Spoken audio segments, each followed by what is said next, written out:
Friends, welcome to love enjoy channel. ನಾನು ನಿಮ್ಮ ಶಾಲಿನಿ. ಇವತ್ತಿನ ರೆಸಿಪಿ ನುಗ್ಗೆಕಾಯಿ ಮತ್ತು ಮಾವಿನಕಾಯಿ ಸಾಂಬಾರ್. ಇದೆರಡು ತುಂಬ ಒಳ್ಳೆ ಕಾಂಬಿನೇಷನ್. ಇದು ಹೇಗೆ ಮಾಡೋದು ನೋಡೋಣ ಬನ್ನಿ. ಸೊ ನಾನಿಲ್ಲಿ ಬೇಳೆನ ಚೆನ್ನಾಗಿ ವಾಶ್ ಮಾಡಿ ತೊಗೊಂಡಿದ್ದೀನಿ. ತೊಗರಿ ಬೇಳೆ ಒಂದು 30 to 40 ಗ್ರಾಮ್ಸ್ ಅಷ್ಟು ತೊಗೊಂಡಿದ್ದೀನಿ. ನಿಮ್ಮ ಮನೆಯಲ್ಲಿ ಎಷ್ಟು ಜನ ಇದ್ದಾರೆ ನೋಡಿ ಮಾಡ್ಕೊಳ್ಳಿ. ನಾನು 4 ಜನಕ್ಕೋಸ್ಕರ ಮಾಡ್ತಾ ಇರೋದು. ಇಲ್ಲಿ ಒಂದು 4 ಟೊಮೆಟೊ ತೊಗೊಂಡಿದ್ದೀನಿ, ಅದನ್ನು ಇದರಲ್ಲಿ ಹಾಕ್ತಾಯಿದ್ದೀನಿ. ಒಂದು ಸ್ವಲ್ಪ ಕೊತ್ತಂಬರಿ ಸೊಪ್ಪು, ಒಂದು ದೊಡ್ಡ ಈರುಳ್ಳಿ ತೊಗೊಂಡಿದ್ದೀನಿ, ಬೆಳ್ಳುಳ್ಳಿ ಇಷ್ಟನ್ನು ಹಾಕಿ ಇದ್ರ ಜೊತೆ ಒಂದು ಚಮಚ ನೀರು. ಇವಾಗ ಇದನ್ನು 3 ವಿಷಲ್ ಬರೋ ಅಷ್ಟು ಬೇಯಿಸೋಣ.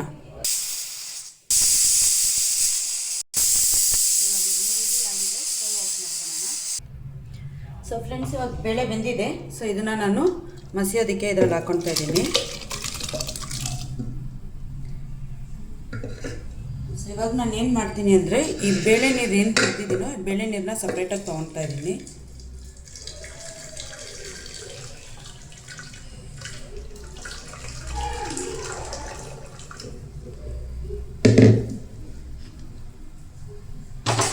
ಸೊ ಇವಾಗ ಇಲ್ಲಿ ಬೇಳೆ ನೀರು ನೋಡ್ಬೋದು. ಇದರಲ್ಲಿ ನಾನು ನುಗ್ಗೆಕಾಯಿನ ಮಾತ್ರ ಹಾಕ್ಕೊಳ್ತಾ ಇದ್ದೀನಿ. ಮಾವಿನಕಾಯಿನ ಯಾವುದೇ ಕಾರಣಕ್ಕೂ ಕುಕ್ಕರಲ್ಲಿ ಬೇಯಿಸೋಕೆ ಹೋಗಬೇಡಿ. ನುಗ್ಗೆಕಾಯಿನ ಮಾತ್ರ ಒಂದು ವಿಷಲಷ್ಟು ಬೇಯಿಸ್ತಾ ಇದ್ದೀನಿ. ಸೊ ಇದಕ್ಕೆ ಹಾಕಿರೋ ನುಗ್ಗೆಕಾಯಿಗೆ ಆ ಬೇಳೆ ನೀರಲ್ಲೇ 1 ಸ್ಪೂನ್ ಸಾಂಬಾರು ಪೌಡರ್ ಹಾಕ್ತಾಯಿದ್ದೀನಿ. ಆಮೇಲೆ 1 ಸ್ಪೂನ್ ಉಪ್ಪು,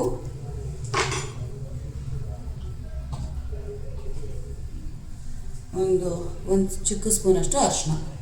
ಸೊ ಇಷ್ಟನ್ನು ಹಾಕ್ಬಿಟ್ಟು ಇದನ್ನು ಚೆನ್ನಾಗಿ ಮಿಕ್ಸ್ ಮಾಡಿ ಇದನ್ನು ಒಂದೇ ಒಂದು ವಿಷಲಷ್ಟೇ ಬೇಯಿಸ್ಕೊಳ್ತೀನಿ ನುಗ್ಗೆಕಾಯಿನ. ಸೊ ಫ್ರೆಂಡ್ಸ್, ಇವಾಗ ಬೇಳೆ ಮಸ್ತಾಗಿದೆ. ಇದು ನುಗ್ಗೆಕಾಯಿ ಬೇಳೆ ನೀರಲ್ಲಿ ಏನು ಬೇಯಿಸಿದ್ದೀನೋ ಅದು ಸಪ್ರೇಟಾಗಿ ಎತ್ಕೊಂಡಿದ್ದೀನಿ. ಇವಾಗ ಸಾರು ಒಗ್ಗರಣೆ ಮಾಡೋಣ. ಬೇಳೆ ಮಸಿಯೋತಿಗೆ ನಾನು ಹುಣಸೆಹಣ್ಣು ಆ್ಯಡ್ ಮಾಡಿಲ್ಲ, ಯಾಕಂದರೆ ಮಾವಿನಕಾಯಲ್ಲೇ ತುಂಬ ಹುಳಿ ಇರುತ್ತೆ, ಅದರಿಂದ ಹುಣಸೆಹಣ್ಣಿನ ಅವಶ್ಯಕತೆ ಇರೋಲ್ಲ. ಸೊ ಸಾರು ಒಗ್ಗರಣೆ ಮಾಡೋಣ. ಸ್ಟವ್ ಆನ್ ಮಾಡಿ ಪಾತ್ರೆ ಇಟ್ಟಿದ್ದೀನಿ. ಪಾತ್ರೆ ಕಾದಿದೆ. ಇದಕ್ಕೆ ಆಯಿಲ್ ಹಾಕೋಣ. ಒಂದು 2 ರಿಂದ 3 ಸ್ಪೂನಷ್ಟು ಆಯಿಲ್ ಹಾಕ್ಕೊಳ್ಳಿ.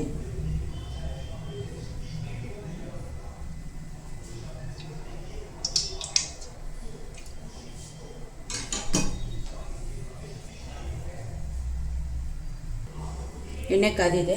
ಇವಾಗ ನಾನು ಇದಕ್ಕೆ ಸಾಸಿವೆ ಹಾಕ್ಕೊಳ್ತಾ ಇದ್ದೀನಿ. 1 ಸ್ಪೂನಷ್ಟು ಸಾಸಿವೆ, ಒಂದು ಅರ್ಧ ಸ್ಪೂನಷ್ಟು ಜೀರಿಗೆ ಹಾಕ್ಕೊಳ್ತಾ ಇದ್ದೀನಿ.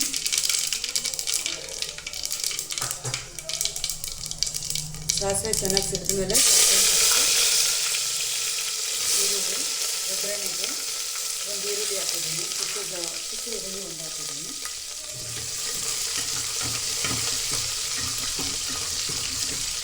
ಸ್ವಲ್ಪ ಈರುಳ್ಳಿ ಚೆನ್ನಾಗಿ ಬ್ರೌನ್ ಆಗಲಿ. ಸೊ ಇವಾಗ ಈರುಳ್ಳಿ ಎಲ್ಲ ಬ್ರೌನ್ ಆಗಿದೆ. ಇವಾಗ ಏನು ಮ್ಯಾಂಗೋ ಎತ್ತಿಟ್ಟಿದ್ನೋ ಮ್ಯಾಂಗೋ ಪೀಸಸ್ ಹಾಕ್ತಾಯಿದ್ದೀನಿ.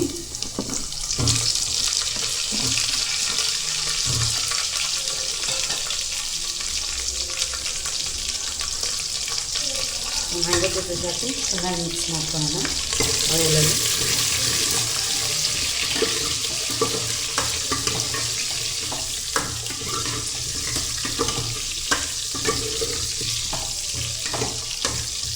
ಒಂದು 2 ನಿಮಿಷ ಅಷ್ಟು ಮ್ಯಾಂಗೋ ಎಣ್ಣೆನೆಲ್ಲ ಚೆನ್ನಾಗಿ ಸ್ವಲ್ಪ ಬೇಯಲಿ. ಇದಕ್ಕೆ ಯಾವುದೇ ರೀತಿ ಉಪ್ಪು ಅರಿಶಿನ ಏನೂ ಹಾಕೋಳಕ್ಕೆ ಹೋಗ್ಬೇಡಿ. ಒಂದು 2 ಮಿನಿಟ್ಸ್ ಎಣ್ಣೆನಲ್ಲಿ ಚೆನ್ನಾಗಿ ಬೇಯಲಿ.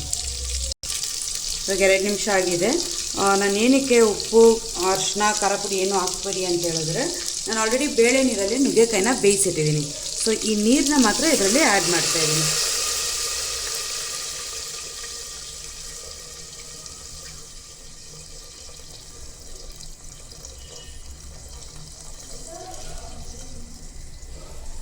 ನಾನು ನುಗ್ಗೆಕಾಯಿ ಹಾಕ್ಕೊಳ್ತಾ ಇಲ್ಲ, ಯಾಕಂದರೆ ನುಗ್ಗೆಕಾಯಿ ಆಲ್ರೆಡಿ ಒಂದು ವಿಷಲ್ ಬೇಯಿಸಿರೋದ್ರಿಂದ ಅದು ಬೆಂದಿರುತ್ತೆ. ಮತ್ತು ಇದರಲ್ಲಿ ಹಾಕಿದ್ರೆ ಇನ್ನೂ ಜಾಸ್ತಿ ಬೆಂದೋಗುತ್ತೆ. ಸೊ ಇವಾಗ ಆ ನೀರನ್ನ ಮಾತ್ರ, ನುಗ್ಗೆಕಾಯ್ದು ಫ್ಲೇವರ್ ಇರುತ್ತೆ, ಆ ನೀರನ್ನ ಮಾತ್ರ ಇದರಲ್ಲಿ ಹಾಕ್ಕೊಂಡು ಈ ಮಾವಿನಕಾಯಿನ ಒಂದು 2 ರಿಂದ 3 ನಿಮಿಷ ಚೆನ್ನಾಗಿ ಕುದೀಲಿ. ಮ್ಯಾಂಗೋ ಸ್ವಲ್ಪ ಬೆಂದಿರುತ್ತೆ.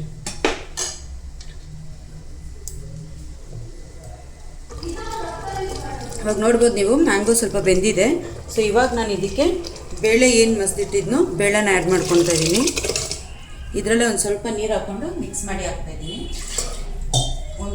ಒಂದು ಗ್ಲಾಸ್ ಅಷ್ಟು ವಾಟರ್.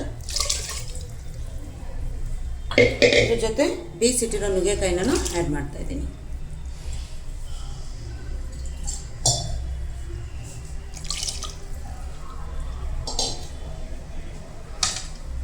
ಸೊ ಇವಾಗ ಇದನ್ನ ಚೆನ್ನಾಗಿ ಮಿಕ್ಸ್ ಮಾಡೋಣ. ನೀವು ತುಂಬ ತಿಕ್ಕಬೇಕಂದ್ರೆ ತಿಕ್ಕಾಗಿಬಿಡ್ಬೋದು, ಇಲ್ಲ ಸ್ವಲ್ಪ ನೀರಾಗಬೇಕಂದ್ರೆ ಒಂದು ಸ್ವಲ್ಪ ನೀರು ಆ್ಯಡ್ ಮಾಡ್ಕೊಳ್ಳಿ. ಉಪ್ಪು ಖಾರ ನೋಡಿ, ನೀವು ಹೆಂಗೆ ಖಾರ ತಿಂತೀರಾ ಅಂತ ನೋಡಿ ಆ್ಯಡ್ ಮಾಡ್ಕೊಳ್ಳಿ. ಸೊ ಇದನ್ನು ಇವಾಗ ಇನ್ನೊಂದು 2-3 ನಿಮಿಷ ಫುಲ್ಲು ಕುದಿಯೋಕ್ಕೆ ಬಿಡೋಣ. ಸೊ ನಾನು ಈ ಎಲ್ಲ ಹಾಕಿದ್ಮೇಲೆ ಲಾಸ್ಟಲ್ಲಿ ಬಂದುಬಿಟ್ಟು ಹಿಂಗೆ ಹಾಕ್ತಾಯಿದ್ದೀನಿ. ಇದು ಆಪ್ಷನಲ್, ಬೇಕಾಗಿರೋರು ಹಾಕ್ಬೋದು. 1/2 ಸ್ಪೂನ್ ಹಾಕ್ತಾಯಿದ್ದೀನಿ, ಯಾಕಂದರೆ ಫ್ಲೇವರ್ ಚೆನ್ನಾಗಿರುತ್ತೆ ಲಾಸ್ಟಲ್ಲಿ ಹಾಕೋದ್ರಿಂದ. ಒಂದೊಳ್ಳೆ ಮಿಕ್ಸ್ ಕೊಟ್ಬಿಟ್ಟು ಒಂದು 2-3 ನಿಮಿಷ ಚೆನ್ನಾಗಿ ಕುದಿಯೋಕ್ಕೆ ಬಿಡೋಣ. ಇವಾಗ ಸಾರು ಚೆನ್ನಾಗಿ ಕುದ್ದಿದೆ. ಸೊ ಇವಾಗ ನಾನು ಸ್ಟವ್ ಆಫ್ ಮಾಡ್ತಾಯಿದ್ದೀನಿ. ಸೊ ಫ್ರೆಂಡ್ಸ್, ಬಿಸಿ ಬಿಸಿಯಾಗಿರೋ ನುಗ್ಗೆಕಾಯಿ ಮಾವಿನಕಾಯಿ ಸಾಂಬಾರು ರೆಡಿಯಾಗಿದೆ. ಬಿಸಿ ಬಿಸಿಯಾದ ಅನ್ನ ಜೊತೆ ತುಂಬ ಚೆನ್ನಾಗಿರುತ್ತೆ ಕಾಂಬಿನೇಷನ್. ಟ್ರೈ ಮಾಡಿ ಒಂದ್ಸತಿ. ನುಗ್ಗೆಕಾಯಿ ಮಾವಿನಕಾಯಿ ಕಾಂಬಿನೇಷನ್ನೇ ತುಂಬ ಚೆನ್ನಾಗಿರುತ್ತೆ. Thank you. ಈ ವಿಡಿಯೋ ಇಷ್ಟ ಆದರೆ ಲೈಕ್ ಮಾಡಿ, ಶೇರ್ ಮಾಡಿ, ಕಮೆಂಟ್ ಮಾಡಿ. ಪ್ಲೀಸ್ ನನ್ನ ಚಾನಲ್ನ ಸಬ್ಸ್ಕ್ರೈಬ್ ಮಾಡಿ. ಮತ್ತಷ್ಟು ಭೇಟಿಯಾಗೋಣ ಇನ್ನಷ್ಟು ರೆಸಿಪಿಗಳ ಜೊತೆ. Thank you.